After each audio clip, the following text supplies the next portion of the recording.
everyone to our final, the last training, the last SMERF training. This time the topic is the open innovation. So maybe just few information, what is SMERF?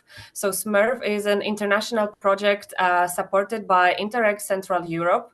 We are almost at the end of our implementation period because we started in spring 2023 and we will finish next spring.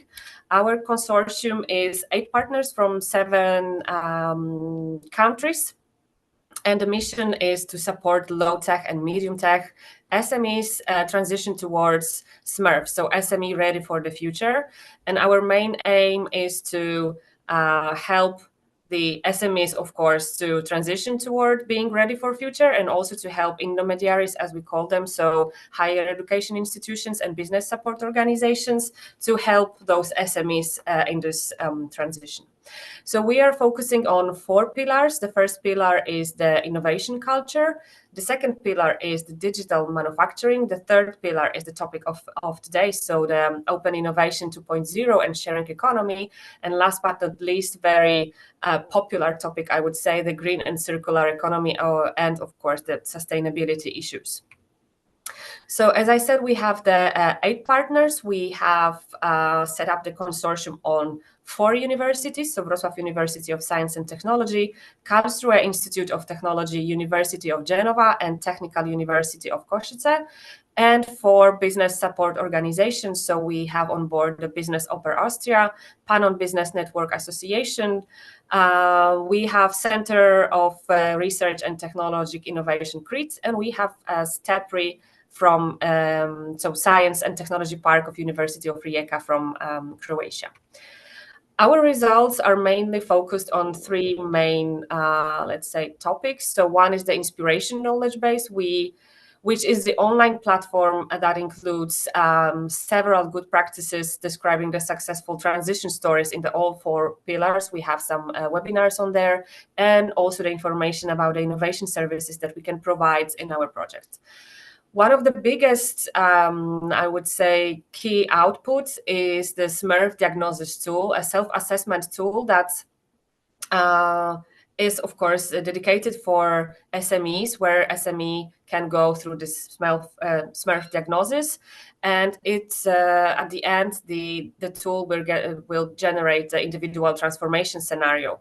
We already tested this tool within, I think, now 180 companies. And we are processing with this assessment. Recently, we also held the InnoGreen Market. That was a cross-regional event where SMEs were contacted with another companies from other regions, where the companies could present their needs. So that was it. What we are working on currently right now, we are working on a SMERF individual support program. So we are focusing on supporting 20 SMEs with mentoring and expert consultations based, of course, on the results from the SMERF diagnosis tool. We are also planning for developing the SMERF study visits, where companies or the research institutes will open the doors for SMEs and big companies to see what are the needs for the future, so where SMEs could learn. And also the last part is the SMERF trainings that we are actually having the last one from the batch. What can we offer to you is those SMERF trainings. If you didn't have the opportunity to participate, they are available. Some of them are available online. So if you will be willing to connect, just let us know. We will provide you with a link. And of course, you are still able to do the SMERF diagnosis tool if you haven't done it yet. So we also advise you to, especially if you are SME and you would like to know how far you are in one of those 4 pillars or the 4 pillars at the one time, you can always have this diagnosis and check how far you are and what we recommend for your company. Always we receive the questions if the companies have to pay. No, everything is free of charge, thanks to the support of Interreg Central Europe program. So if you have some more questions, just you can always reach to us by email or the emails that were sent to you with the invitation to today's Zoom.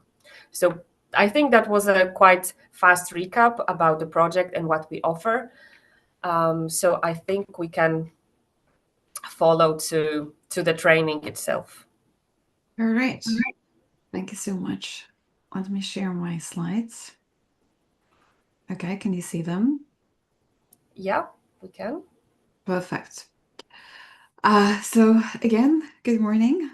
It's good to see you. Thank you for joining the training. So I'm going to talk to you about leveraging open innovation. And then I've heard that you are good at assessment and implementation. So what I'm going to do, not just to talk about different types of tools, but I would like you to try them out, try implementing them. And I'm going to show you both some part of the research, so what we've been doing, investigating, researching, as well as some of the managerial practice. So some of the tools that you're going to see also come directly from open innovation practitioners and also hundreds of companies that were going through implementation of open innovation tools. Just a little disclaimer, some of these tools, now we're going to focus a little bit more on SMEs and different types of collaborations with the SMEs partners. But then some of these tools might be also relevant for other types of collaborations and other types of organizations and institutions. So I'm pretty sure that you're going to find something for yourself. I've been also running some dedicated trainings for academics, as well as, also very much hands-on trainings, like how to establish collaborations, how to choose different types of collaborations. So more on the open innovation on individual level. All right, but let's just focus on leveraging open innovation in the business context.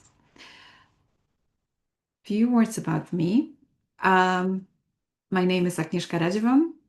People call me Agnes. You're very welcome to call me Agnes as well.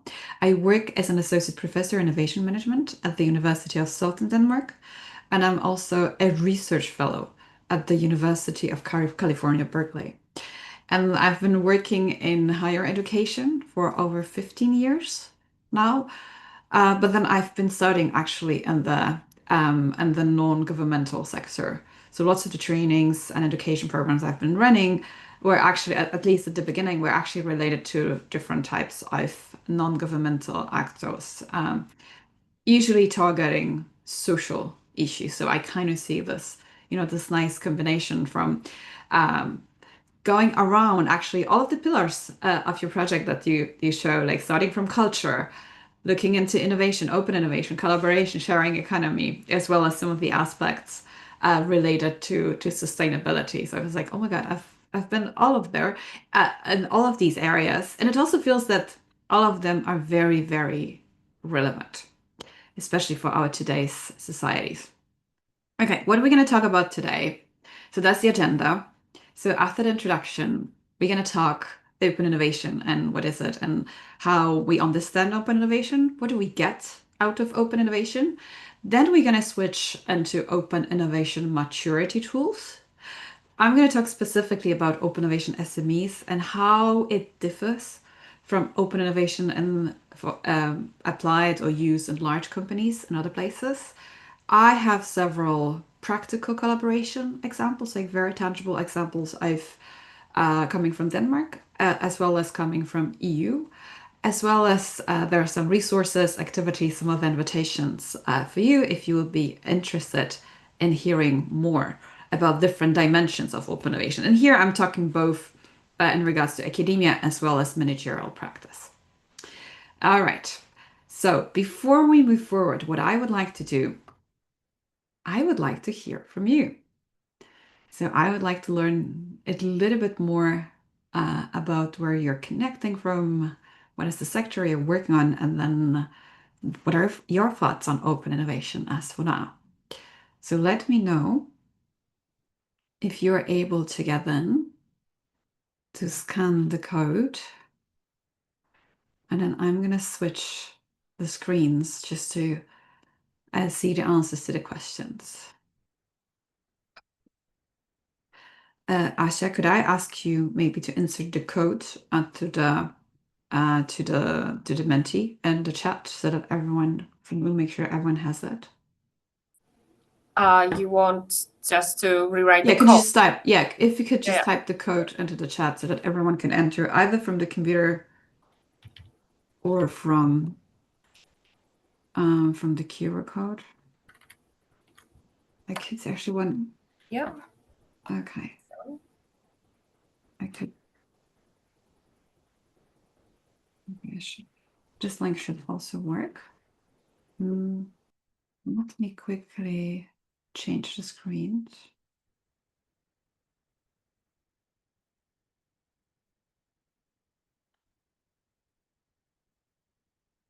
So let's see the results.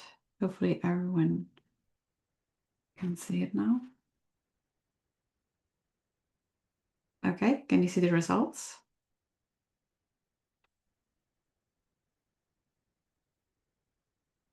Okay.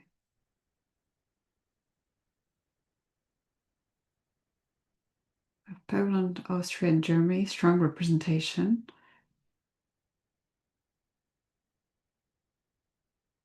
There are one or two more people we're actually still waiting for.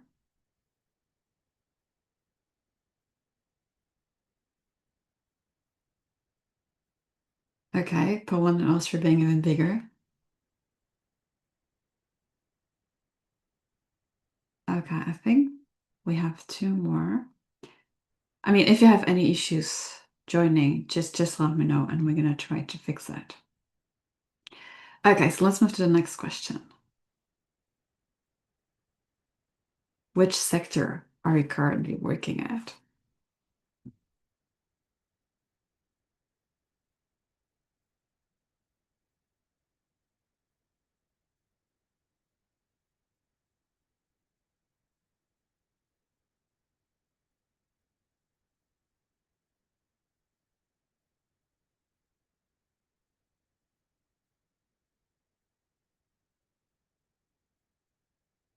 Okay, so it turns out we actually don't have anyone from SME. So what we're gonna do, we'll be talking about SMEs, but without SMEs, at least physically present.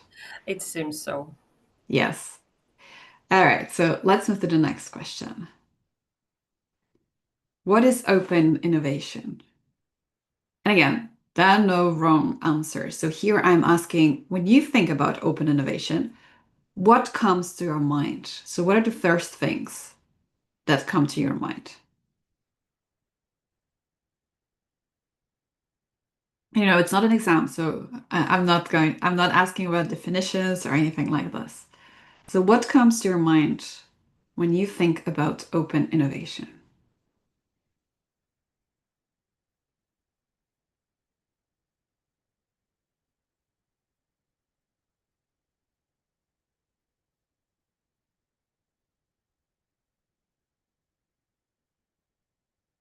So we have cooperation, opening to other, I guess, innovations, and maybe other ideas, new approaches, development, something that is out of scope, free thinking, out of the box,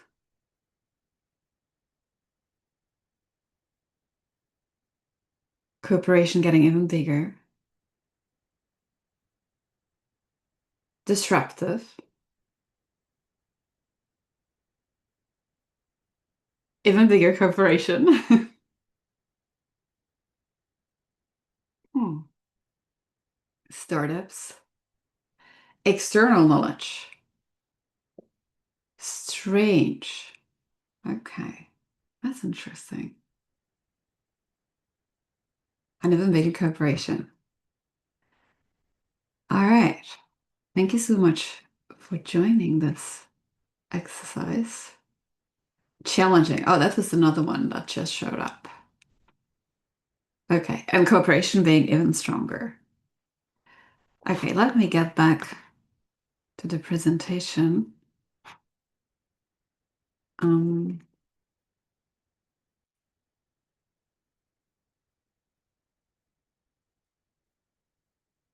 can you see the slides again? Yeah, we can. Okay, perfect. So let me switch into open innovation and let me tell you a little bit about the definitions. So the initial definition of open innovation, the first one from 2003, it actually assumes that it's a paradigm where companies or firms can and should use different external ideas and internal ideas as a way to get into the market. And then, of course, these ways should help them to advance their technology. But then what happened later is that Henry Chesbrough and Marcel Bogers in 2014, after some years of open innovation being present, a little bit over a decade, they decided to revisit this definition. And then the new one, and that's the one that we've been using so far, says that open innovation is a distributed innovation process based on purposefully managed knowledge flows across organizational boundaries. And then we also say that these knowledge flows could lead either to pecuniary or non-pecuniary benefits.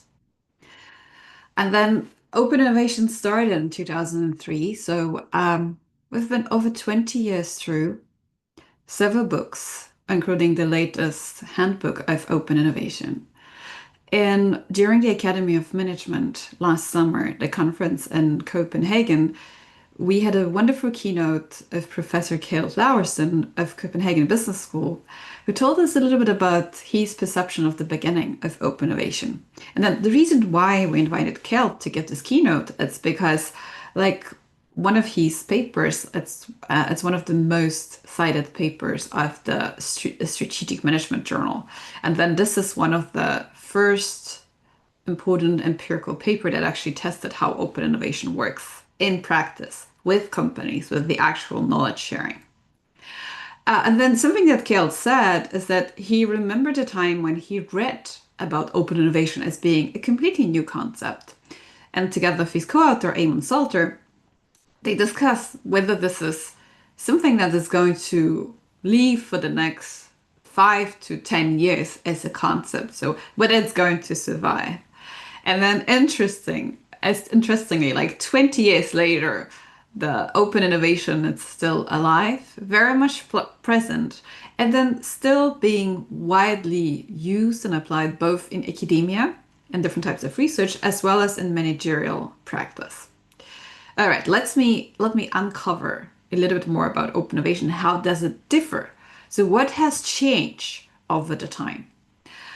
Many of the managers I talked to who still remember the time of the closed innovation when there was a dominant paradigm, the main thing that they talk about is that people couldn't really imagine sharing information or like using the information from elsewhere.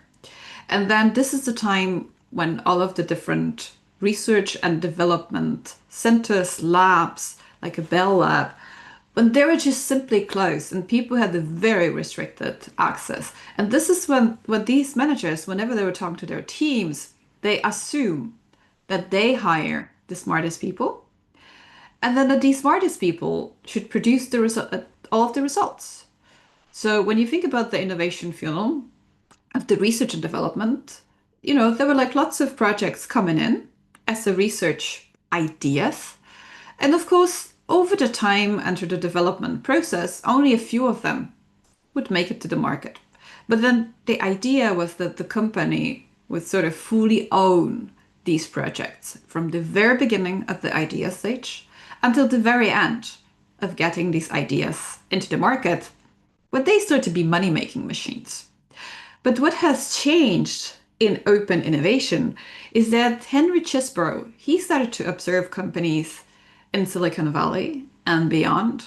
And what he noticed that, these ideas that get successful, these research projects ideas that get successful, these are not necessarily the ideas that are fully owned by these companies.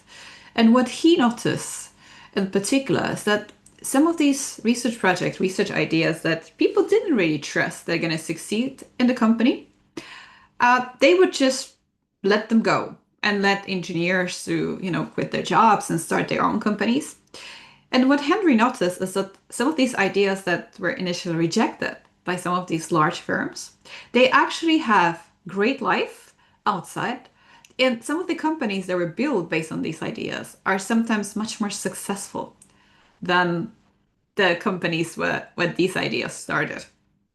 So he started to observe a possibility of recombining ideas, using different knowledge sources.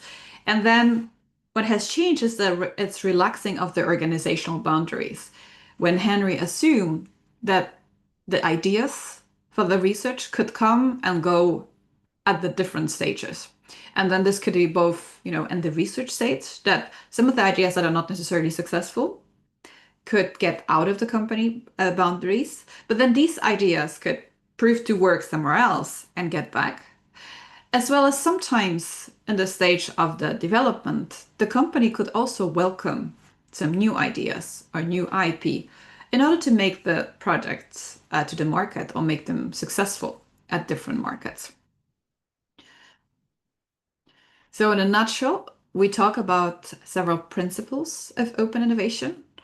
The first one, it's related to people.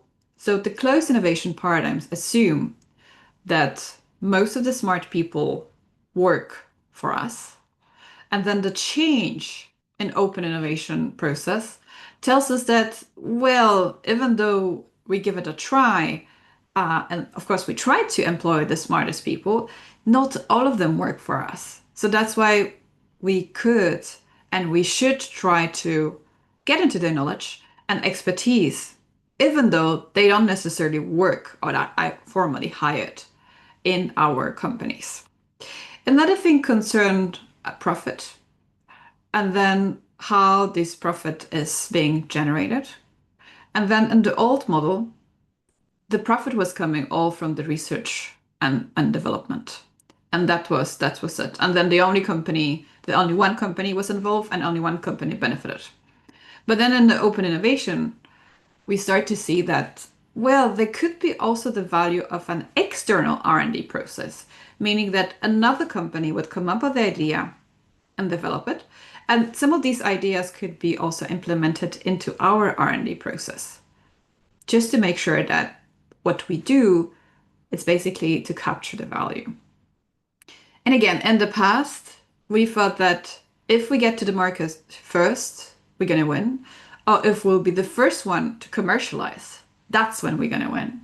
But in open innovation, we start to recognize that, well, that we don't have to originate the research in order to profit from this research.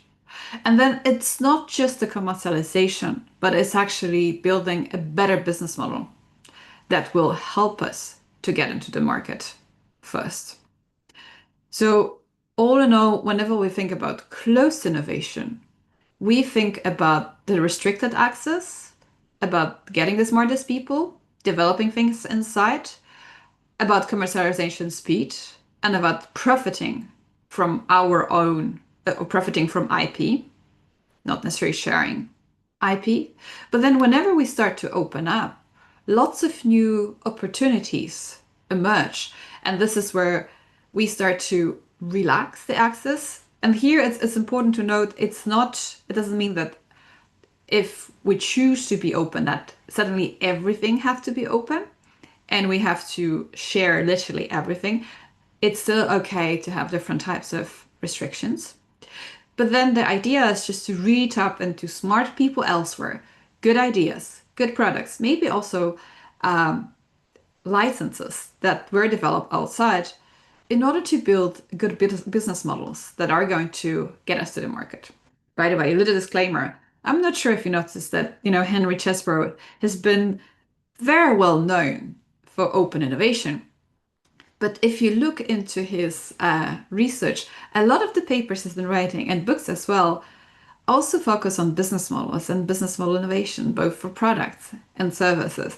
But funny enough, whenever thinking about business models, no one thinks about Henry Chesbrough, even though I think he's one of the most cited scholars in this area. So I think that one of the beauty of his scholarships and one of the greatest contribution is that he actually mastered two fields.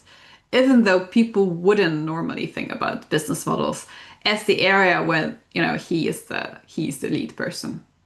However, if you look, I don't want to, shuffle the name, but if you look into the work of people very famous for business models, many of their works are actually grounded in open innovation paradigms and are very strongly related to Chesborough works on business models.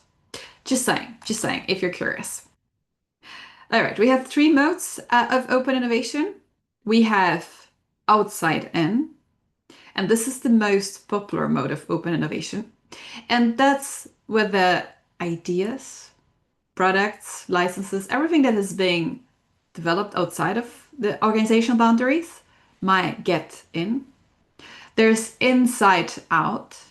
This is when some of the ideas or projects which we don't consider the most important, or maybe are not the most relevant at the moment, or maybe we just simply don't have money or time or just resources to carry on with them. These ideas can be sent outside and start making money there, maybe with our customers or suppliers. And there are also forms of coupled open innovation. All right. So in the nutshell, how open innovation works. In the past, we had the revenues coming from our own market and of course the internal costs of development.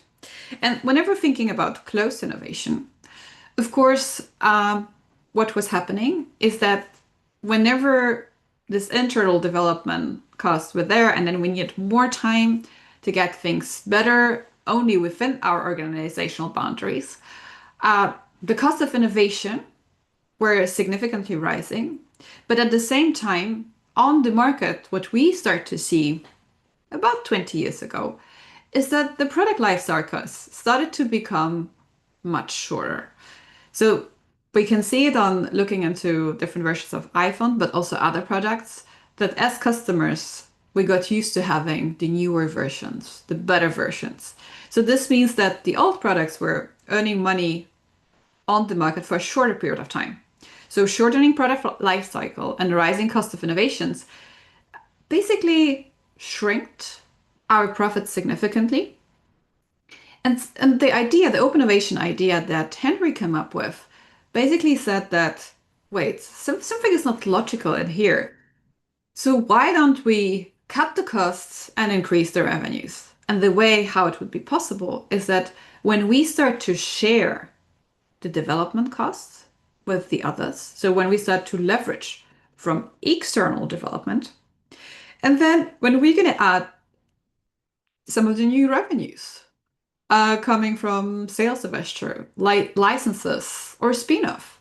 And this is the way how suddenly our profits could significantly increase. Thinking about collaboration strategies. Of course, firms, they must often consider whether they would like to go alone or in collaboration. And usually, whenever thinking about these challenges, it's quite obvious for large firms, mostly because they have the capacity.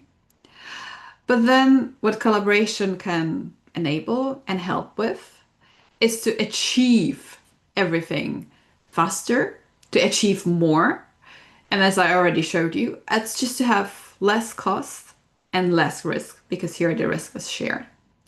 But the challenges or drawbacks is that the control and rewards will be shared as well. There will be risk of companies or our partners not necessarily being the perfect one. And of course, the advantages of going solo versus of collaborating might be completely different for different sizes of companies or for different situations. All right, I've been talking for quite a long period of time. So now I would like to hear your thoughts. Why would companies choose to go solo or deliberately choose not to collaborate? And then in order to answer the question, I would like you to use the chat. So let's take 2 to 3 minutes say why companies choose not to collaborate. Why would they choose to go solo?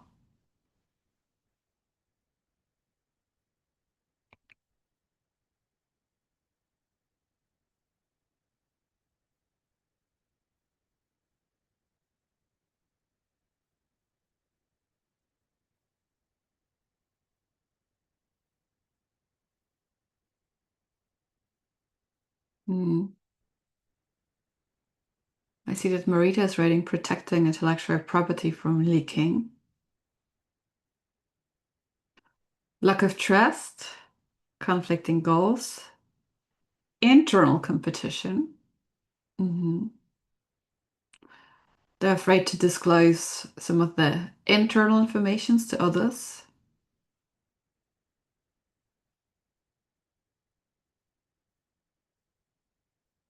They don't want to tell about their internal problems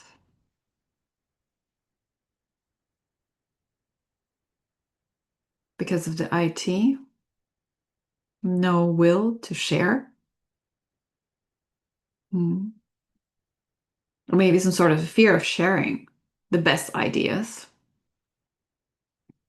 Unclear roles and responsibilities.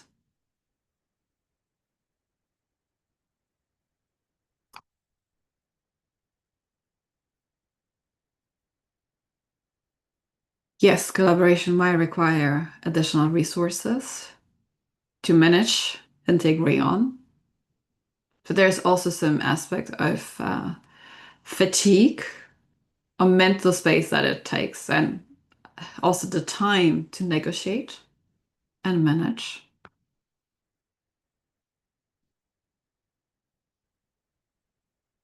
Okay, let us look closer into some of the reasons of going solo. First of all, availability of the capacity. So does the company have the capacity or capabilities in-house? Does it have a potential to partner? And there was a time that at some point many companies started to do outsourcing. They just felt that, okay, so, well, it might be cheaper to go and outsource production or different types of functions somewhere else. But then what it requires is that the decision that, oh, maybe these are the capabilities that we don't have in-house, or maybe we have them, but it's the money that decides that, oh, it's going to be much cheaper. And then, of course, that's a situation where our partners have that, and they could easily accommodate our needs. Then protecting some of the proprietary technologies. So again, I think some of you also mentioned this control and then importance of having a control, because that's what they thought that it might be the future of earning money. And something that I've been seeing in my research is that these days there are actually quite a lot of companies that, even though we have different projects and activities and there are lots of possibilities of progressing in different areas. This could be technology, sustainability, it could be logistics as well, or medicine. Many companies actually decide to keep the exclusive control, and that's because they fear of over investing. So they would like to protect the proprietary technologies. They would prefer to develop things in-house because they're hoping that in the future they might actually potentially get the leadership. This is to some extent related to the uncertainties related to the market. And then controlling the technology development process and use. So whenever companies were thinking about outsourcing, you probably noticed that most of these functions, they were not the core functions. That there's functions that were important to the business, but many of the companies will still decide to control the technology development. And this is also something that we see, and especially in Denmark, we've been seeing in the few past years that even though Danish companies were very happy of outsourcing, for instance, production in low-cost countries, since a decade, we've actually seen the production coming back to Denmark. And this was related not only to the technology research and development, but also to the proximity between the technology and the production, as well as different types of experiences of as someone nicely called it, knowledge leakage. So a situation when the knowledge would leave the company in an unintended way. And again, this is not open innovation, right? When we talk about open innovation, this is where we have an intention to share the knowledge. We know which knowledge we're going to share, when, and why. And then that's also about building and renewing capabilities. In many companies, they might be actually fearing that if they outsource too much, they are not going to build capabilities in-house. And sometimes one of the solutions here is just to get some of the consultants. And having consultants could get the company to start building in an area or get a rare competences getting in. But this is also one of the areas that when companies have to decide. So are we really going to build or renew our capabilities if we get the consultant? Because one way or the other, this is allowing external knowledge or building on external knowledge. So the question is, how are we going to build our capacity for the future? So again, so that's the paradigm that we're talking about. And that's, again, talks about the external knowledge base and how in open innovation we can combine both internal knowledge with external knowledge. And again, it's important to highlight that it's not getting rid of internal knowledge and being fully based on external. That's why we talk about the both sides of the coin, like both collaboration and going solo. And there might be situations where it's actually better to go solo, at least for a period of time. Okay, what I would like to focus on right now would be the outside in open innovation. But considering that we've been a little bit more than 50 minutes through, what I would suggest is that maybe we could take break until 11 just to get some coffee, get a little bit of a refreshment, and then jump directly into outside in open innovation. And after this section, I would like to use your brains. So I will ask you to join the groups, to couple up and solve some of the real practical issues of SMEs. So Asha, would it be okay that we take a break until 11? Yeah, And then sure. we meet at 11 to carry on? Yes. Okay, perfect. So let's do that.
Okay.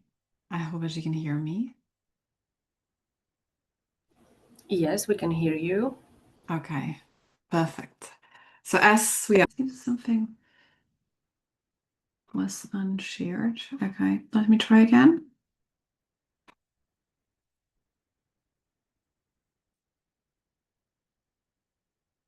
Can you see it now? Yeah, I can see. Okay, great. So now what I would like to discuss are different types of knowledge flows that we've been using, or different forms of outside in open innovation. And let's start with my favorite one. So that's open source software.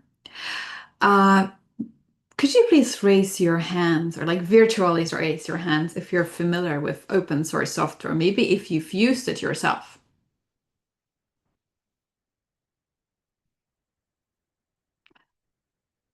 Okay, I see one. Anyone else having more experience with open source software? Okay, so let's dive into it.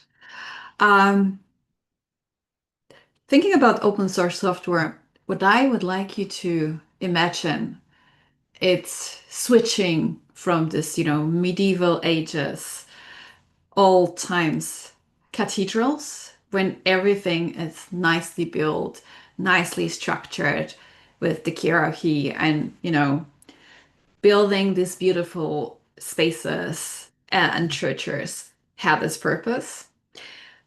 And this is the old way of programming and working with the code. And this suddenly switched to the view of the bazaars. I know that we have quite a few people coming from Poland, so maybe you remember these old times bazaars where you could just go and buy basically everything. And it was like super messy, lots of people. They were just negotiating, beating, and lots of buzz was happening out there. I think these days sometimes you could see this kind of bizarre activities also in Germany and Austria. Whenever there are some kind of fresh veggies or fresh fruits or stuff like that. So maybe it's like in some places every day, sometimes once or twice a month, when you can actually see for a few hours that maybe a marketplace is just being filled with some of these small stands where you can buy fresh organic food. So this is the switch from cathedral to a bazaar. But on the bazaar, like there are no well set rules for everyone, but everyone has their own rules and prices and everything. So in open source software, we suddenly talk about not just one or two main people developing a code and very strict process of approval and going all the way up or all the way down, but we're talking about the process of simultaneously developing and reviewing the code, which technically speaking was a solution implemented across different types of organizations. And that I'm not sure if you're aware that large companies like IBM, Apple, Google, and so on, they've been largely using and largely based on open source software. But still, the contributions oftentimes are voluntary. So, this is one of the ways of tapping into the knowledge of multiple people, highly skilled people having lots of IT competences that do not work in our organization. And in many of these projects, what we do is that we connect people from our software developers, from other software developers that are contributing to the open source code development. And then this is where our organization taps into this development. So it's available for everyone. And there are, of course, certain rules of what makes them available and how do we make it available and how do we make sure that we can trust the process. But my colleague Linus Dalander, he's been working a lot in these areas. So if you're interested in reading more, that's definitely a possibility. Another thing that you can think about open source software these days, it's also open AI and the way how we could all tap into the available code to create our own local generative AI or LLM machines on our own computers. So this is also possible, even though not everyone is using this opportunity. Second, also very popular, very nice, very useful, that's crowdsourcing.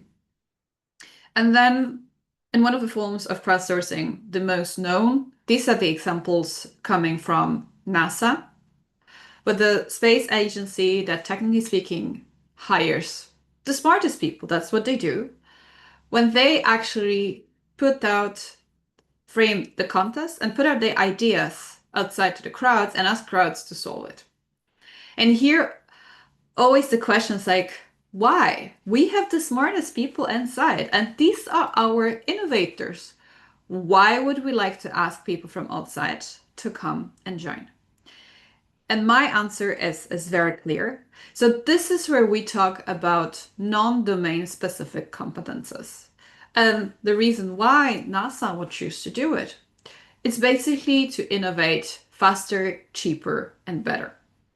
And then I'm not sure if any of you had a chance to join us earlier this semester when at Berkeley Open Innovation Seminar, we had the pleasure of hosting Stephen Rader from NASA, who's been orchestrating these crowdsourcing campaigns for many, many years.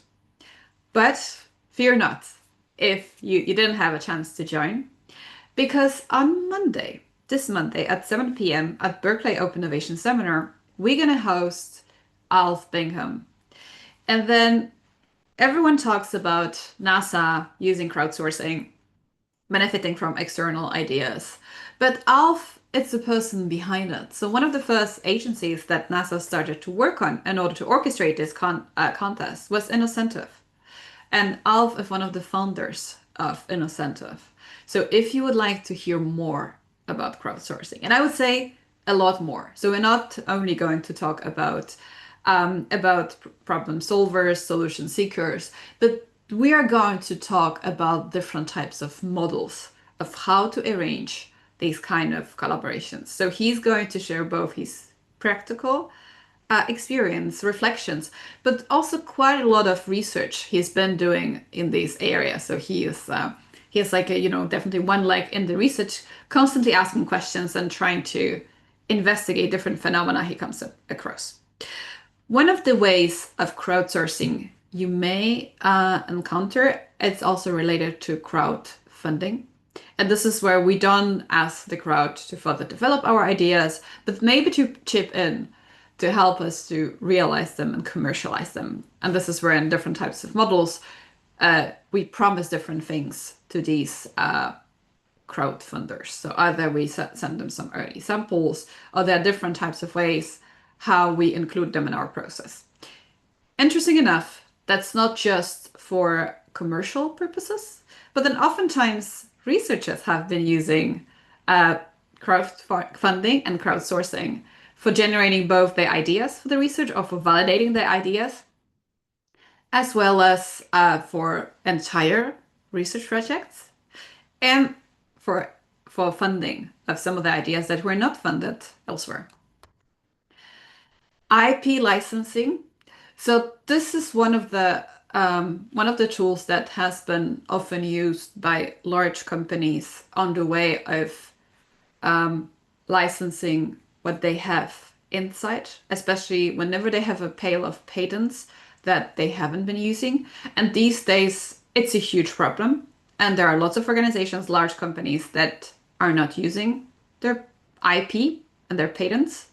But then in the era of outside in, there's the possibility of tapping into existing knowledge. So in order to developing anything ourselves, especially being a smaller entity, there's always a possibility of getting into licensing agreement, so basically licensing the technology or idea developed somewhere else, just to give us much better, much faster start. And then here we have two possibilities. One of these possibilities is that we pay for the license and we have very strict, very clear agreement. But then I'm not sure if you remember the time that it wasn't very long ago that Tesla decided to open up all of their patents. And then I remember that we had like lots of discussions and lots of speculations about it. And one of the things that has to be taken into consideration here, it's not charity. So it's not that organizations, they invest lots of money in order to give it away for free. So the reason why Tesla did that and the reason why many people might actually decide to give something for free, like a free license, is because what they wanted to set up was the dominant logic, market dominant logic for in this particular areas. So they allowed for their batteries, licenses related to batteries to go out for free because what they wanted people to use, they wanted to get a critical mass. They wanted everyone to adopt these designs so that they could get the money based on, or earn the money based on proprietary software. And so by being the first one to develop all of this IT, it would allow them to speed up the process elsewhere and all of the supporting areas. So as people in open source software community say, there is not such a thing like a free meal. There's always a certain cost. University collaborations. And I think that probably one of the reasons why we're all here and this call, it's because that's one of the very popular ways of outside-in open innovation for lots of firms and institutions. And this is where universities being known for producing the knowledge and for doing the research and for having all of different types of knowledge, resources and skills and competences. That's when oftentimes universities are invited to collaborate. And these might be some of the very specific projects when there's a physical expertise that is needed. Sometimes universities act as intermediaries or as brokers for knowledge exchanges. And sometimes there's a simple collaboration as just collaborating with the students, or basically hiring the students, newly graduates, in order to tap into the most research knowledge available in the field. Next, startup engagement. And then this is oftentimes how large companies get the knowledge insight. So either they have their own startup incubators or they're hosting different types of startups, or they simply reach out to startups, maybe through institutions like Plug and Play, just to get into collaboration with startups that are developing technologies that they're interested in. And here, as well as in all of the other outside and open innovation tools, what you do is basically you lower the risk. So that's where startup gets the entire risk of developing new technology or new products. And what you do, you might simply co-sponsor, get some shares. And eventually what you would like to do is just to buy it in. Once this technology, it's mature enough for you to easily implement.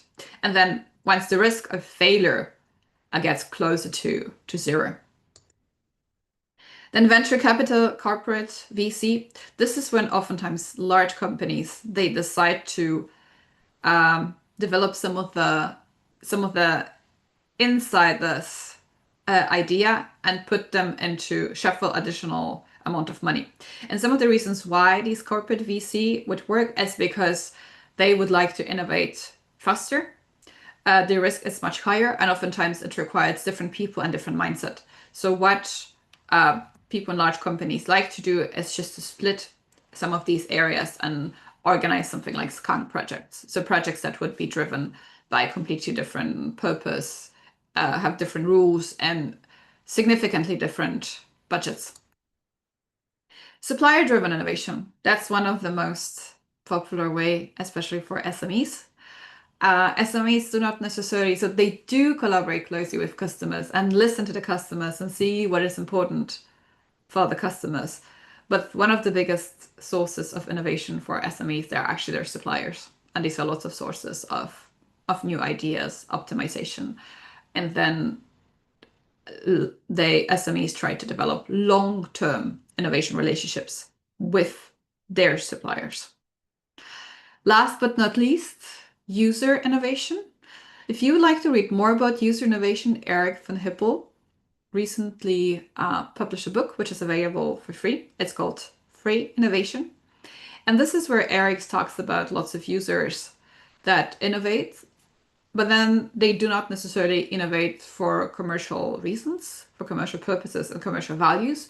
But then something that drives them to innovate, like for instance, household innovation, are different types of problems that their relatives, their family members, their friends are encountering. So there's a big area of user innovation in the medical area where there are not necessarily any suppliers of products, not any markets, but some of the early types of products are actually developed by the users for their relatives. So they're not, the might be that the developers are not necessarily the people with the issue, but oftentimes you also see the patients that would be developing different types of simple medical devices that solve the problem in the area when the market doesn't solve it. So the companies do not see a financial value in doing it.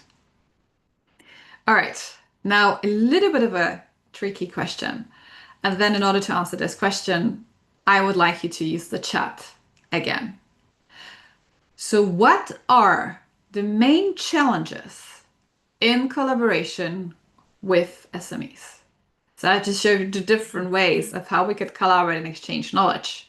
And now the question is, what are the main challenges that maybe you've been encountering? Okay, please use the chat to answer the question.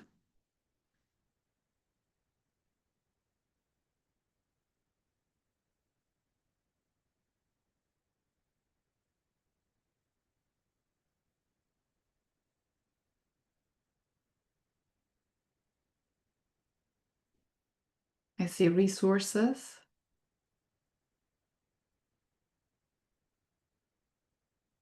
They don't want to collaborate.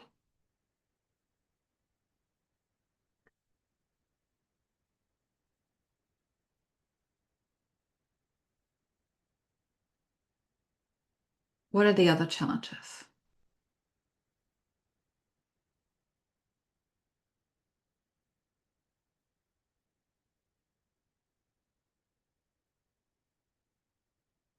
Lack of time, finding the right partner, the right person inside an SME.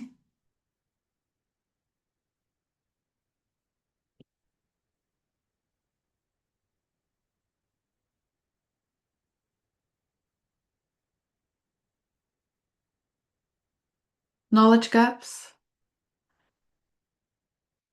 Jennifer, do you want to explain, unmute yourself and explain what do you mean by knowledge gaps? Oh, I'm sorry. Like SMEs might be not up to date in comparison to bigger companies, like maybe in this kind of phase. At one of the seminars, when we were talking with some of the presenters, what they mention is that whenever they have like two possibilities of collaborating, one with SME and one with larger companies, they say that oftentimes they spend a lot of time explaining to SMEs, like what are the possibilities, how could things be done. When with larger companies that have bigger capacities, oftentimes they just said that I don't need this explanation.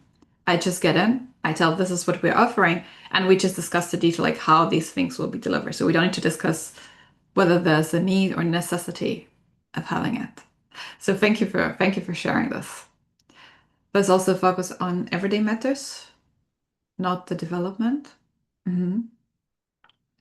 Yeah, I think that lots of these reasons might be actually related to the resources. So resources in terms of money, in terms of time, and in terms of human capital.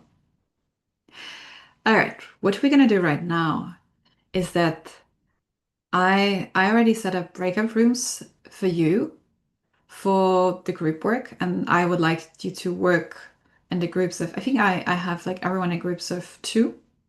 And then what I'm going to give you right now, it's a tangible case of some of the SMEs. And then I would like you to think how they could use open innovation to solve their problems. And once we go through it, then we're going to get back to these challenges that you mentioned and also show some of the frameworks that could help you to choose some of the collaboration partners better. But now what I would like you to do is just to get into the SME perspective. So the next thing would be the case. And then I would like you to use open innovation to solve the key challenges and increase the profits of Karin and Abayomi. So there are two cases I would like you to look at.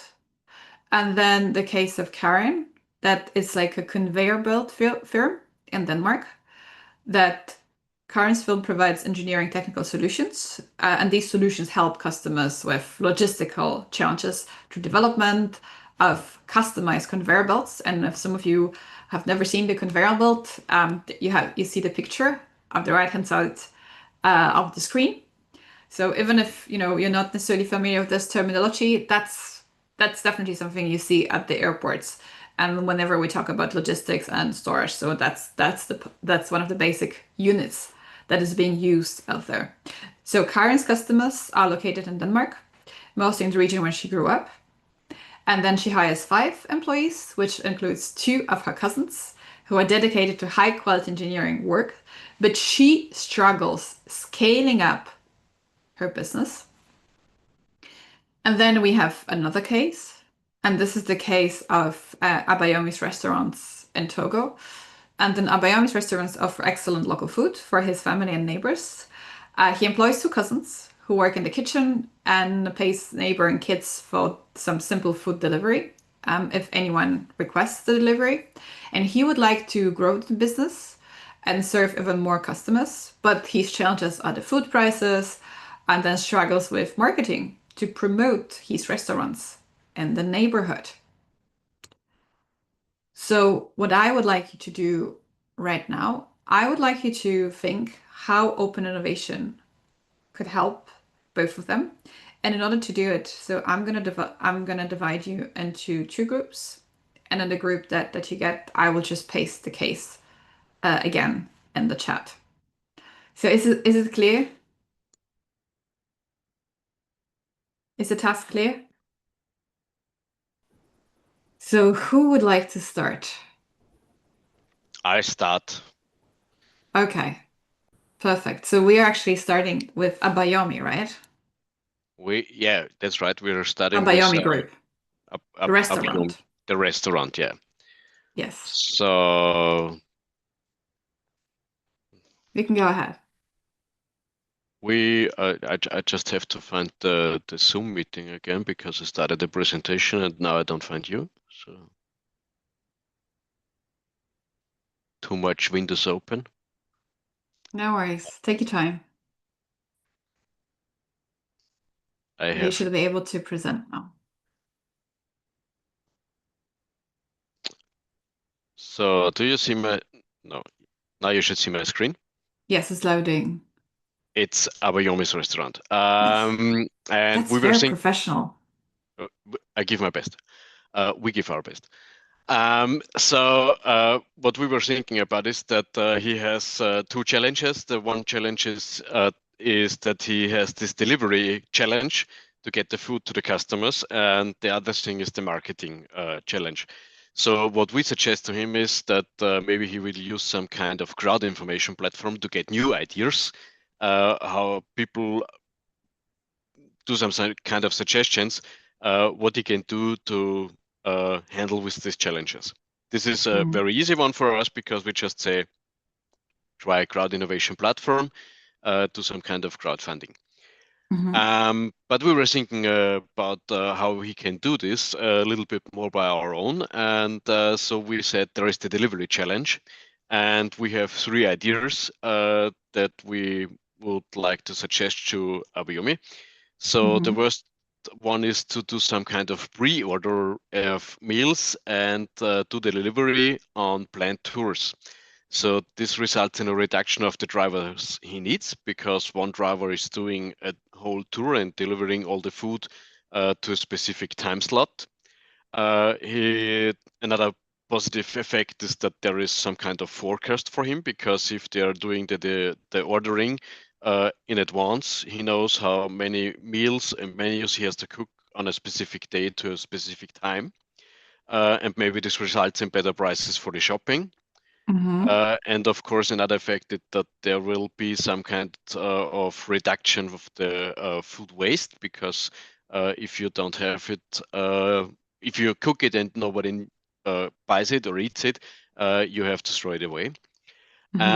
But there is one thing that he has to manage, that is the part of the temperature management on the menu, for the menu on the tour, because customers only will be satisfied if the meal is in an eatable temperature or is in some kind of dish you can use in the microwave, or you can recook or something like that. So this is a small part he has to do.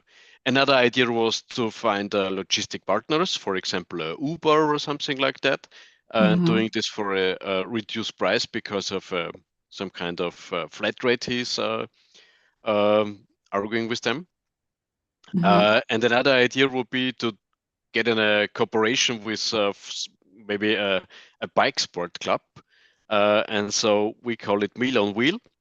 And this is for the biker. It's a kind of training. So they are doing biking and delivering the food in this region where his restaurant is. And the benefit for the bikers is that they will get a small fee for delivery. So for them, it's their passion is biking. And now they have their passion by biking with a purpose, delivering meal, and get a little kind of payment for it. Oh, these are very good ideas. And so this is the one thing. And in order to achieve a generic growing, we said maybe there is some kind of marketing investigation he can do. So he can start a social media challenge, and we call it Recook Your Order and Share Your pick. So if you order chicken masala or something like that, you get a receipt for it, and you're invited to take a picture of your chicken masala, for example, and then post it on social media, Instagram, Facebook, Snapchat, whatever, TikTok, mark the restaurant. And so this leads to some kind of growing, because, and it's a growing in his region, because usually the people are ordering are in the region he is working and delivering, and the contacts in social media are widely or mostly around you. And so it's from one positive impression to the next customer, and so he can do some kind of growing, and he can grow his business and his knowledge and his getting famous in the region. Yes. Yeah, that's it. Thank you. Thank you. Very good. A very interesting solution. Maybe one comment that I can offer right now about this pre-order. You mentioned temperature, and there's this interesting thing that I've heard a few times already. I think temperature, this might be a European thing. That, we kind of think about certain standards, and then recently some of my students, they were making interviews, and this was about transportation, sustainable transportation, and climate. And then again, something that was really nicely framed in their interviews is like, climate concerns related to transportation, traveling, that's a European thing. Because many countries, people don't even connect at these things, or it's not a requirement, or they wouldn't think these terms. So yeah, but I think these are very good. These are very good solutions and very good ideas. I'm gonna share with you at some point about some of the potential solutions that came in, because this example is based on a real case. As it's not just a Biomi's one, but also Karen's one. And there's some research about it. So I pull out the example based on the inspiration from the research of my colleagues from Berkeley. Okay, thank you so much for sharing. So we had only one Biomi group. So now then I would like to invite Karen's group. Who would like to start? So maybe we can start. So we think that there might be two problems with scaling up. First is the technology, that they do not know how to scale up the technology. And the other thing are the problems with the clients, so extending the network. So in terms of, let's say, the second one, so extending the networks, we think that Karen could, first of all, use several approaches, like finding some startups or scouting, or also attending some events, but maybe not local, but outside of the region, where she could find some other potential customers. Yeah, so in terms of clients, we suggest opening to another network. And in terms of the technological side, maybe it's good idea to solve the problems with lack of resources, meaning people, money, etc., where we think it would be good to establish some new strategic partnerships with suppliers or maybe another companies that are dealing with belt conveyors. And another idea is to think outside of the box. So what other solutions could be used for the those conveyor belts? Because we know what they are for, but maybe there could be some other possibilities where to use them. And another idea came to our mind that she could use the crowdsourcing using or hackathons, like organizing some competitions, or maybe contacting some universities for graduating students or master students to propose them to maybe help with writing a master thesis on the topics or some kind of project thesis. And on the other hand, so provide the data for students, and on the other hand, receive the help from the students, because we know that they are very capable and knowledgeable and willing to help. So that were our ideas. Yes, also very good ideas. Interesting. Let's We say long list. Yeah, we have a list. Yes, yeah. Thank you so much. So now we have the last group remaining, and then you are also sharing information, the Karen's group, right? So that would be Maurice. I think that's our group consisting just of me right now, because my colleague had to leave the session. Briefly summing up what we came up with. I mean, the main problem in Karen's case is that she has like a small local customer base limited to her region, and it's super regional.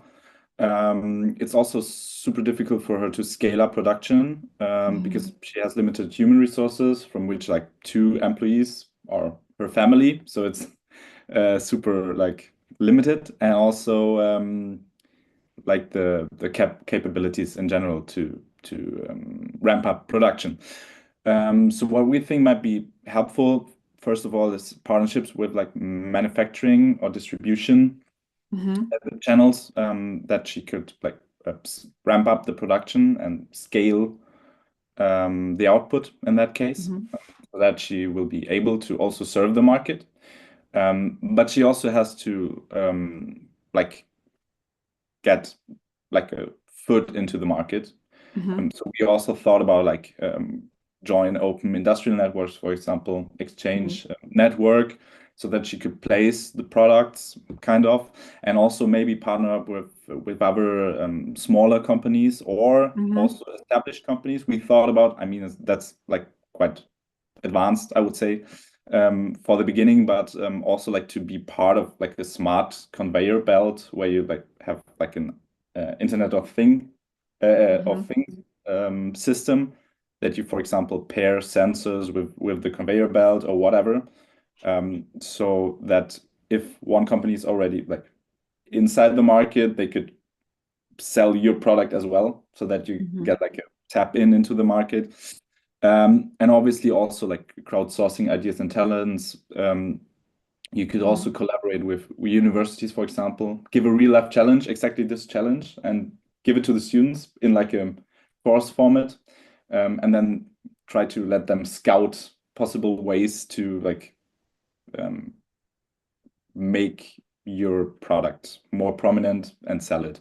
So those were just like some ideas we had additional to what has been said already. All right. Thank you so much for sharing this. I see that there were some of the scope of the ideas that were similar to the other group, but I think that you had like the different ways of thinking about it. So I see that there was some sort of alignment and the way you've been thinking, but I think that you're also having some nice complementary ideas. So thank you so much for sharing.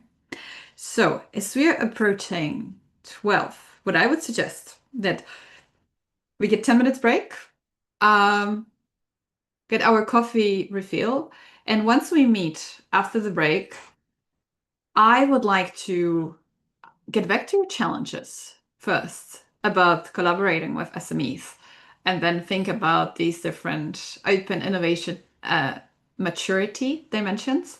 And I'm also going to tell you like what actually happened. So what were the actual decisions that these companies were taking, and what kind of collaboration or support exposure they've been getting. So I'm going to see you 10 past 12. So make sure that maybe if you need, get some fresh air or stretch a little bit, 3 hours, that's quite some time. So I also try to make sure to keep you in the shape. But then let's meet at 12:10 and then carry on the discussions. Thank you.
All right, can you hear me? Are we slowly getting back? Yes, we can hear you. Okay. So hopefully everyone is back in the room. A little bit refreshed. So this is going to be the last part of our training. And then what I would like us to get back to are different types of challenges that you mentioned. So we talk about open innovation, different types of tools. Then we talk about the application of these tools. But then before we got into it, you also mentioned that there have been several challenges related to collaboration with SMEs. And these challenges were related to the resources. Maybe sometimes companies were not necessarily willing to collaborate, or there were different types of knowledge gaps. And then this leads us to the open innovation maturity tools. And then one of the tools that I wanted to share with you, that's the tool developed by Marisol Menendez. And Marisol, it's an open innovation practitioner. And then if you came across Marisol's profile on LinkedIn, she is working a lot with F Consulting. She has her own consultancy company, but she's been also organizing open innovation events as we speak. Marisol is guiding one of the after conference tours at Open Innovation Conference this year in Bilbao in Spain. But over the course of the years, Marisol has been working with lots of companies of different sizes, and she developed this tool to help companies to think about open innovation maturity. And the way she framed it, she thinks about these tools as she compares to a human body, where we have the brain and then the heart and different types of the body that has to work together. And then, as I said, it's not a scientific tool tested scientifically. It comes from experience, but I think it's very, very, very useful, and it could be applied to many different contexts. So there are three main dimensions of the tool, and these include strategy, an element called POP-K, which are processes, organization, procedures, and KPIs, and mindset alignment. And what Marisol proposes, among the others, is to start with several questions related to this area that would help decide whether or not the company has the open innovation maturity, and whether or not the open innovation is actually needed for them. So the strategy questions, they look into some very basic questions of the purpose, mission, and strategy, and if the organizational members, they're aware of these things for their organization, whether they know what is the aim for the organization's overall work. So where are they going? And then here, I wanted to pause for a minute and show another quote. And this is the quote from one of my high school friends who, we discussed the way how we work in different companies. It was related to the meeting 20 years after finishing the high school, and everyone was introducing what they do, and then we had these small discussions. And then this person has always worked with like high profile goals, like super ambitious, and ended up working in a small company. And then when I talked to him, he felt super comfortable. He really enjoyed it. And he told me, like, you know what, something that is very special for this company is that it's a family business.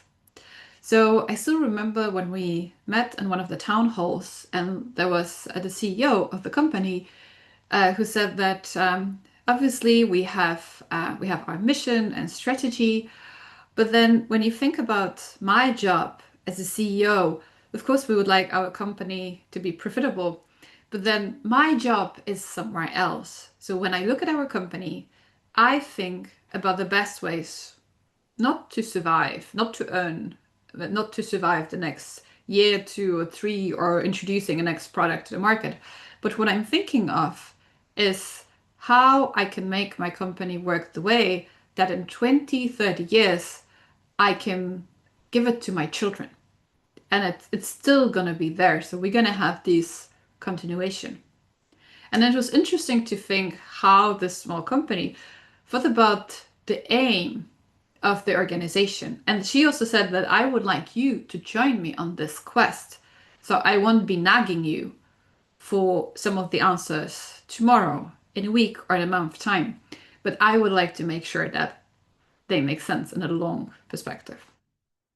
And I think this also shows like an interesting way of thinking about innovation strategy. So innovation whenever it's necessary. Probably these days it's very important for many companies to survive and stay alive. But I think it also says something about adapting to different types of changes and different types of innovation strategy. So now the question is the innovation strategy aligned and tuned with the organization's objectives? Or how will the innovation outcomes fit or help the overall strategy? And here we get to the core of open innovation questions. Can we do everything on our own? Is this enough with the people we have inside of our organization? Or do we need anyone else?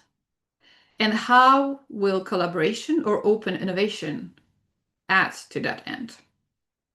And I really like, the starting of the discussion when I think already at this point, many companies could easily say like, oh, maybe I either don't need collaborations at this stage, or maybe I do need it, but I don't know how to handle it. Maybe our company, it's not ready for this collaboration. And I think this is an important distinction, that there might be companies which might need some help, and they might desperately need some help, but they might not necessarily be able to take it or to use it. And sometimes when I think about it, I think about a project like yours, when you're offering lots of free service, like a free help. And to me, it sounds like, the companies should be really storming you to get all of these helps. But sometimes, even though there are lots of companies in need, for multiple reasons, they are actually not doing this. Then the POPK questions. Are we organized in a way that allows the collaboration of this strategy needs? Are the processes helping these objectives? Are there blockages or inefficiencies in the procedure to promote the collaboration that is needed? Does the way we measure success promote or hinder the kind of innovation we need? And I think that the last question is especially important and also very much linked to the SMERF project, where you look into innovation culture. So oftentimes what we see in the organizations is that they would like to innovate, but then the way how they measure success or promote it is completely different than the way how we'd expect the innovation culture to work. And one of the particular things I wanted to mention is the approach to failures. And that's probably something that we can relate to our own examples. So if our boss comes to us, say, oh, we need to be innovative. It's like, of course, this might include certain risks, or trying things we never tried before, or trying something new. But if the reward system will only reward the old ways of doing things, there is a misalignment. In many cases, we might not necessarily, pick up on the innovation, because the reward system, the measurement system, doesn't really reflect it. And I think that's another very important question and very important challenge that we see. And this is on both ends, not just on SMEs, but maybe even more likely so on the academic part, whether our institutions, they reward being innovative, thinking out of the box, and collaborating with others. And then the last dimension concerns the alignment. What do I get from this collaboration? What will the other party get? Are these two perspectives compatible? How are we going to share the revenues, intellectual property, data, insights, visibility, branding, and other takeouts? What kind of relationships do we want to have? Do we trust each other? And in a way, we actually see as a trust being like one of the elements that's sort of putting this alignment together. And oftentimes, whenever thinking about different types of collaborations, I actually like to think about all of the parallel thinking about relationships. So, not all of the relationships are good to us, and then we not necessarily go along with every partner very well. And maybe sometimes we would be interested, but there's no a right partner for us with whom we can fully align. And here we're talking about, important topics, right? Revenues, IP, these days, data. That's one of the key things. And I think that lots of companies, they perceive data as a key competitive advantage, and they're afraid to share it because they're afraid that this is what would make them lose the competitive advantage. And here, when we get to talk about the problems, I think one of you mentioned as one of the challenges of working with SMEs, that sometimes there might be a fearing of sharing some of the big ideas. And again, this might be related to a fear of losing competitive advantage when maybe there's no product yet, maybe it's just an idea, but they're afraid that someone will take this idea and potentially do it better.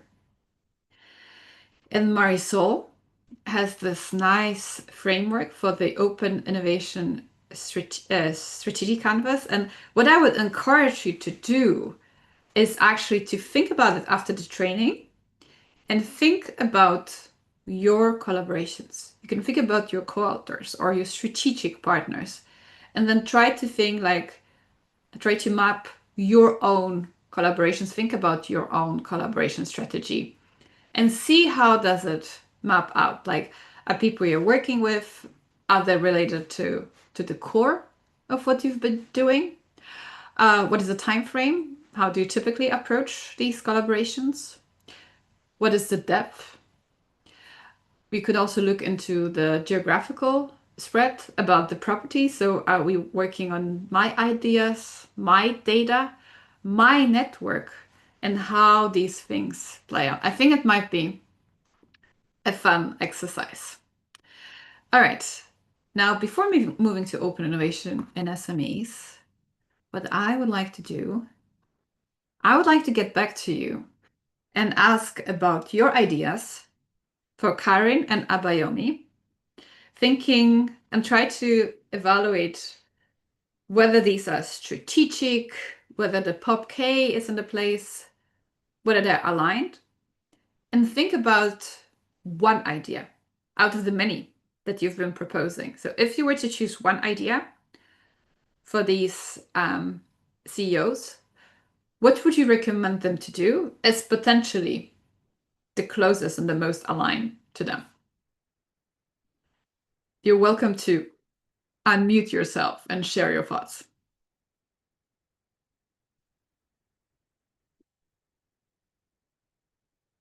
Any volunteers?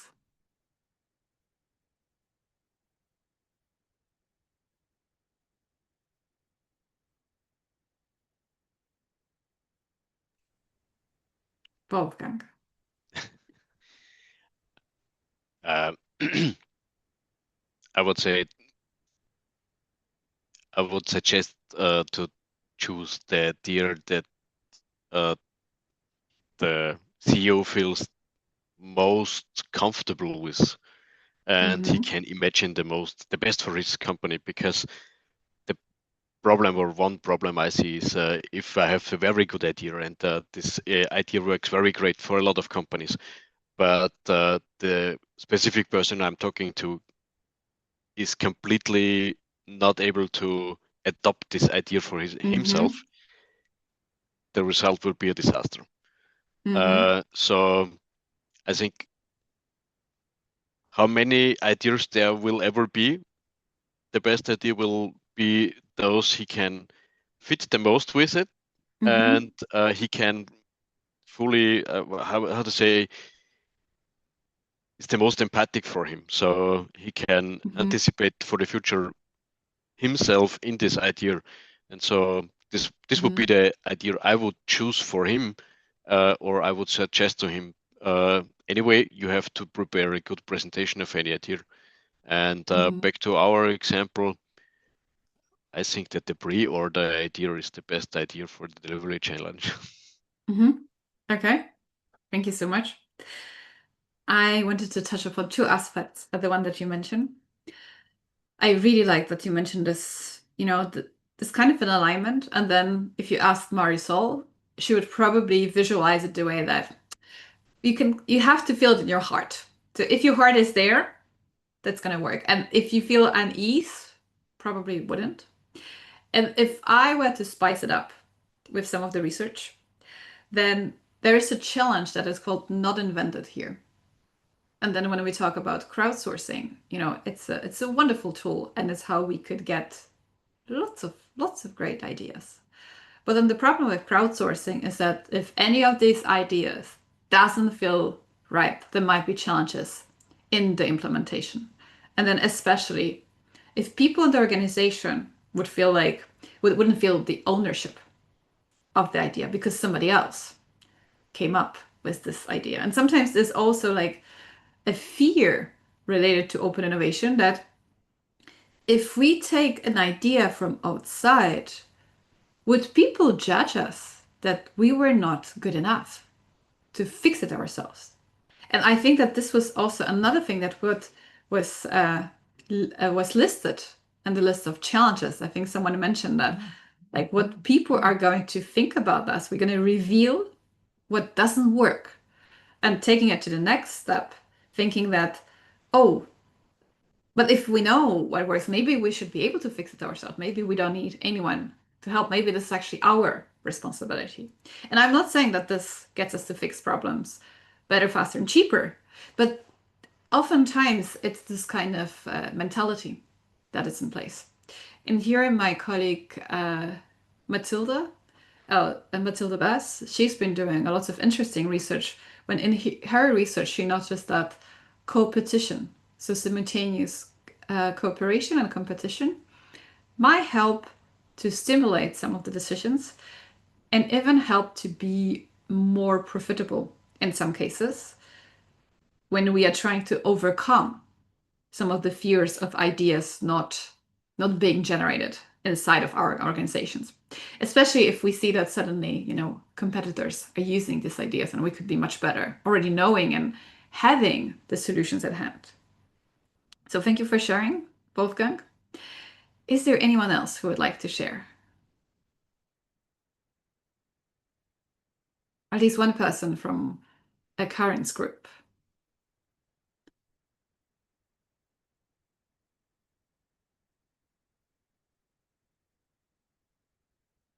What would be the one solution?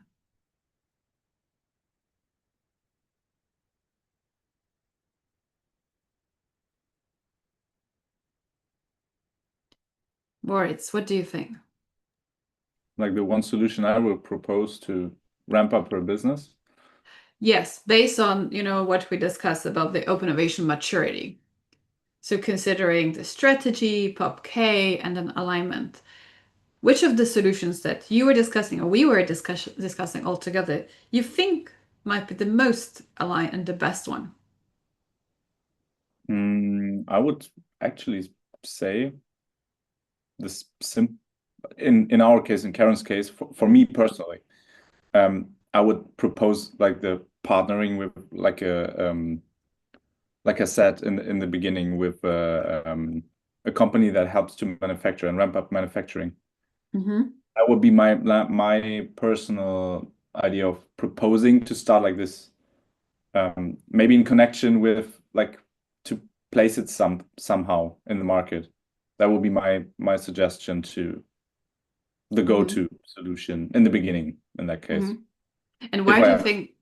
Yeah, why do you think like Karen would have the biggest open innovation maturity to go for this solution? I would say because she's basically limited in her possibilities right now.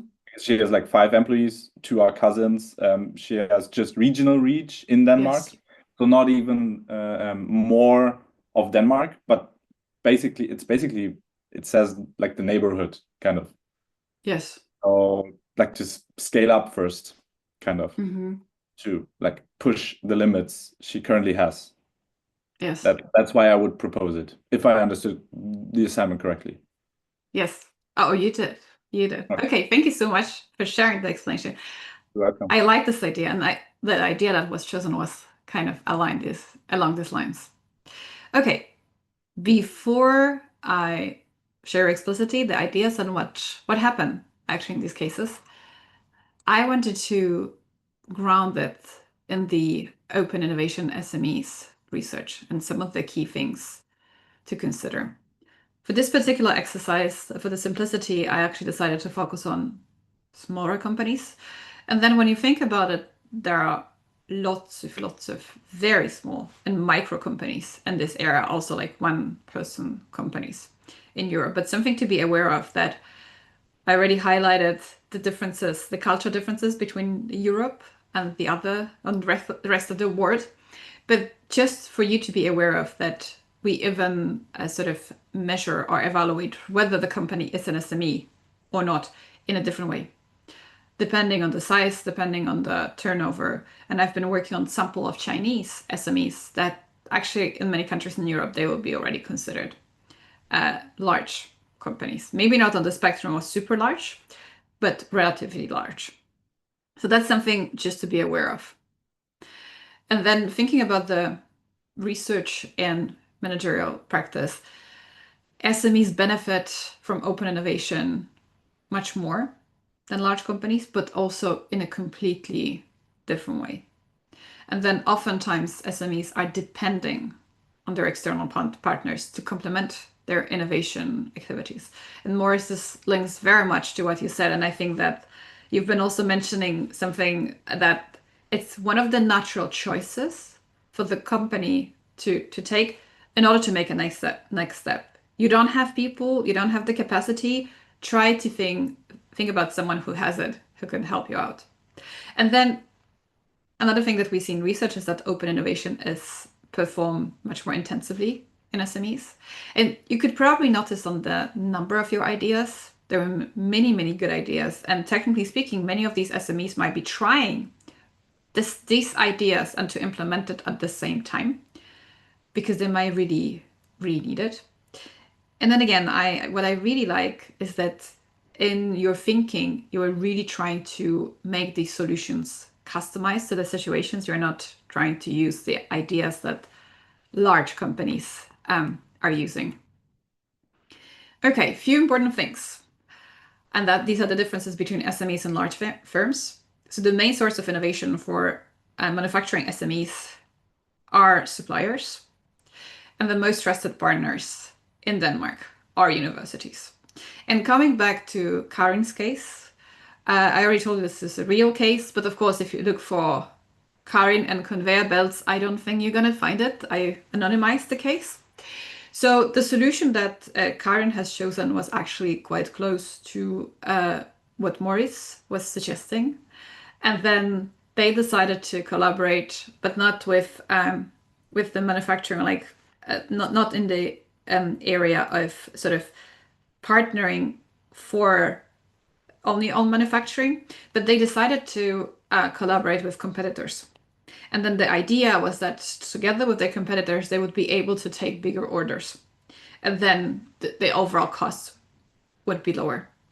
So that was one of the main sources of collaboration as well as external ideas. And they had different types of contractual agreements to do that.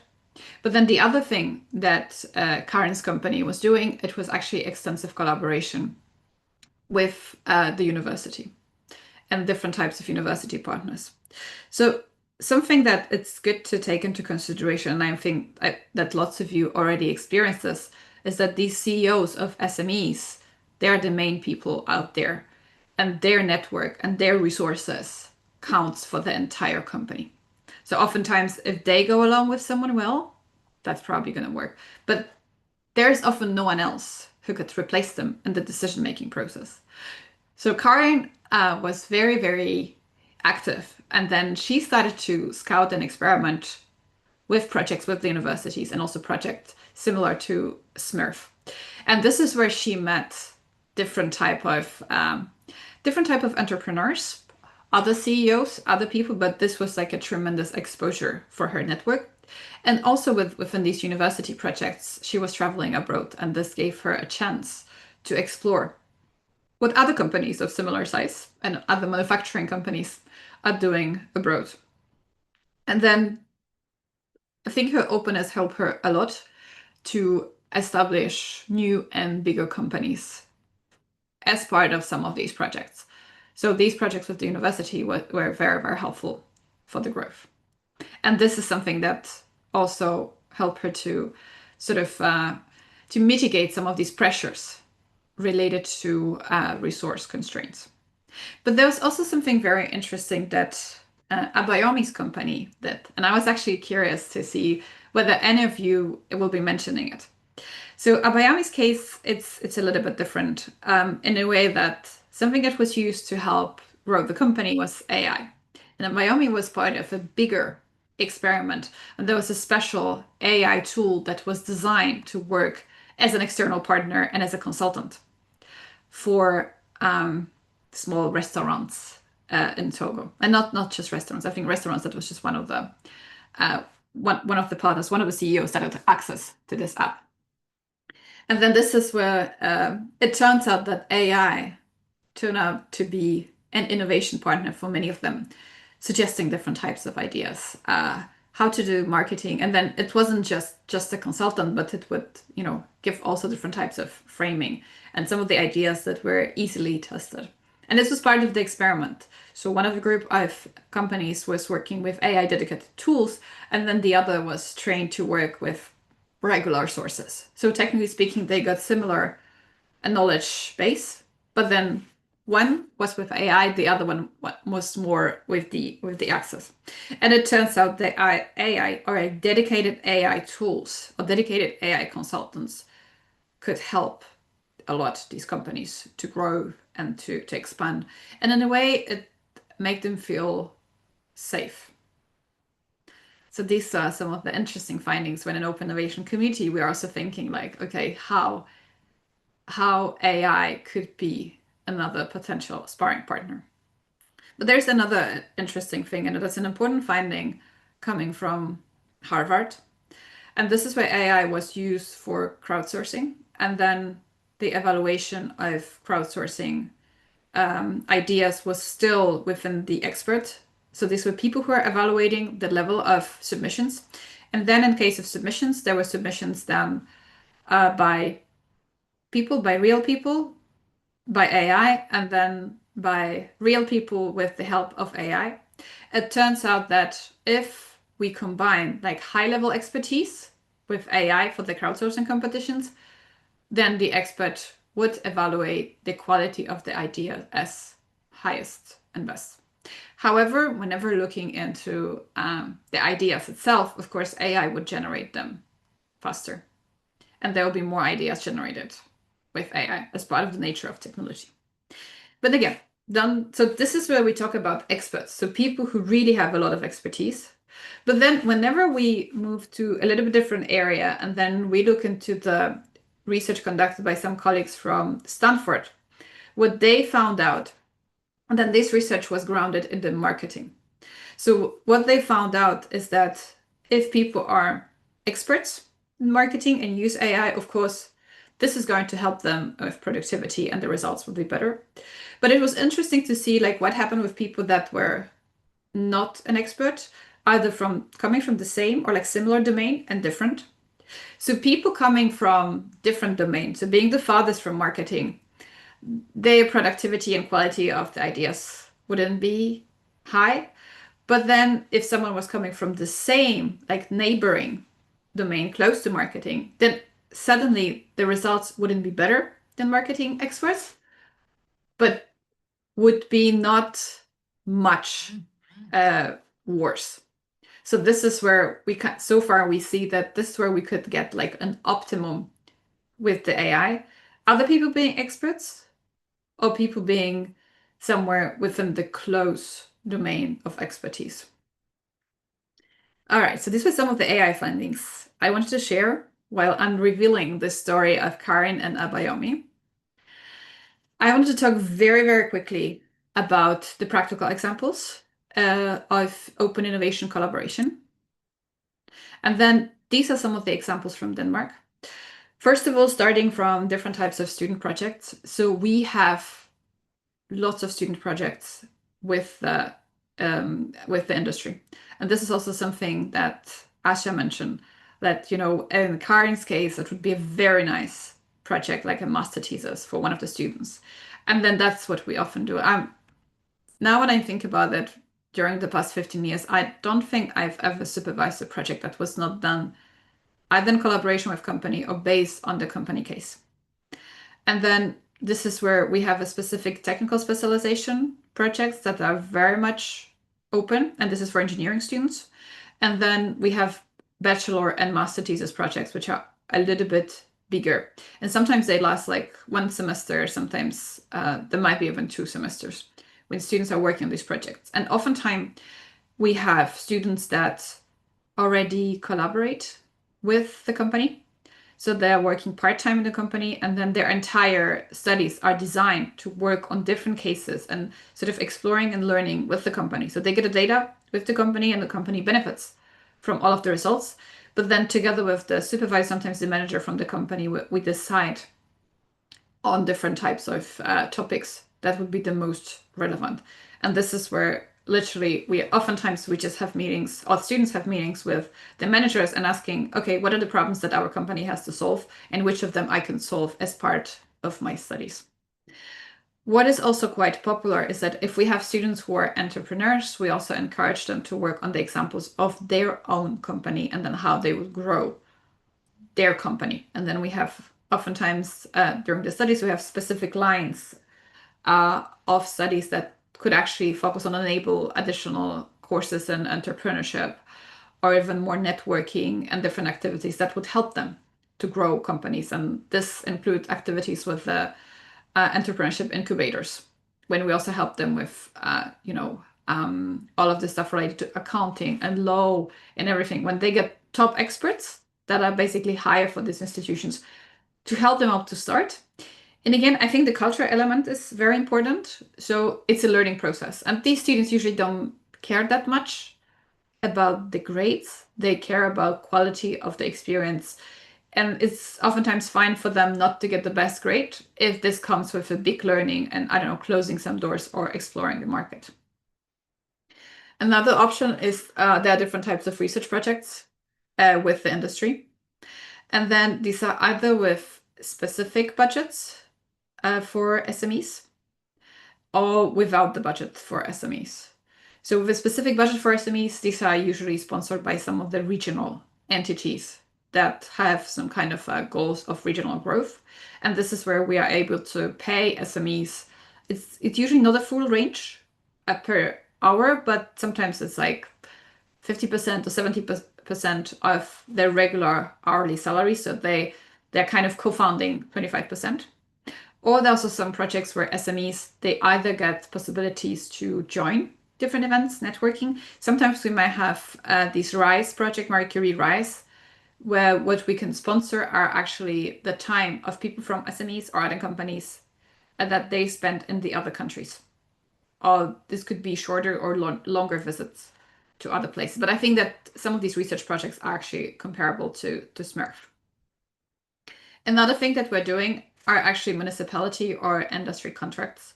And these might be not necessarily with SMEs, but these will be with regional governments.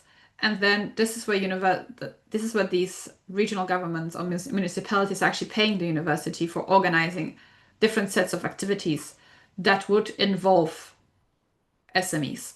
Or sometimes that this would involve high school students. So there are different types of targets.